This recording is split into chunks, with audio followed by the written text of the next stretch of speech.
So today I'll be getting into why African immigrant voices matter in policy spaces.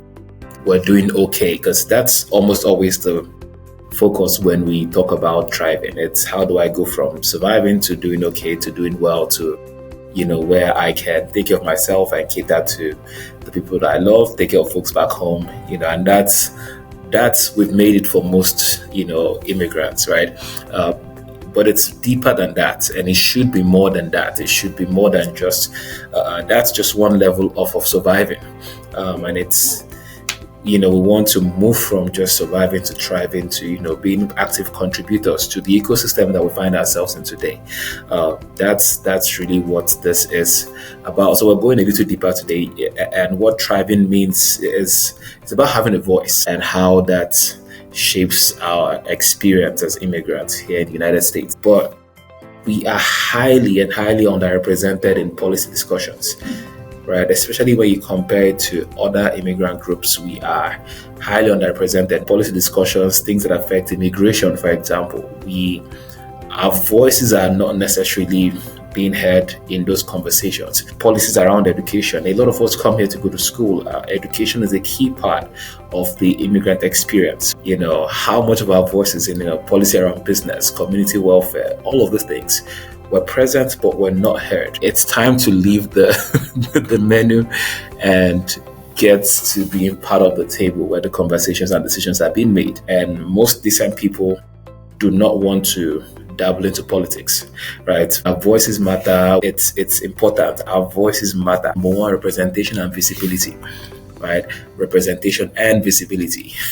Our stories, our unique, our challenges, our successes, they help shape fairer policies. When policymakers hear authentic immigrant experiences, they legislate more effectively. Policy isn't just made in government. It is shaped in communities, it's shaped in schools, it's shaped in workplaces. That is where the conversations really happen, right? The government is the infrastructure per se to bring it to life or to make it happen. But it's really about what's happening in the communities, right? And drawing up support for certain issues happens at the community level. It happens in schools. It happens in the place of work, right? And so we have to be intentional about making sure our voices are heard in these spaces. Legacy and future generations. If we don't speak now, our children will grow up navigating systems we never try to improve. We have to think beyond ourselves. One of the things that we talk about here at the African Immigrant Collective, it's about how our goal is to ensure that no one has to start from scratch. We want to take our journey and our experiences and build a better situation for people who are coming after us. One way we can do that is by getting involved in advocacy, getting involved in policy making, getting involved, making sure we are represented.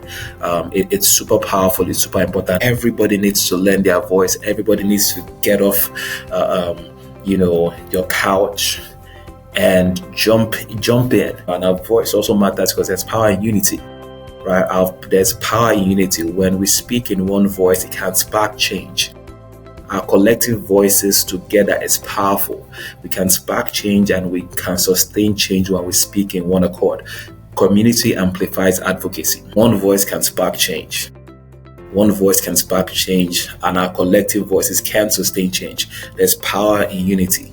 There's power in unity. Don't just sit by the side. Just sit on the couch and be okay with doing your job, coming back home, and you're fine. It's more than that at this stage. Some practical ways, if that's a question you're asking, well, I have a few answers. Town halls in your city, other civic meetings within your city and your council and your county. There are other organizations that are creating spaces for immigrant dialogue. Right? Another way to get involved is volunteer with advocacy groups, right? Mentorship programs, voter engagement drives. Get involved, volunteer. Another practical way is, again, leverage your professional expertise. Whether you're in healthcare, whether you're in tech, leverage your expertise to inform policy recommendations. When you show up for this, these meetings, these events, bring your expertise to the table. Don't be quiet. Don't just sit by the side. Make sure you are contributing to the conversations.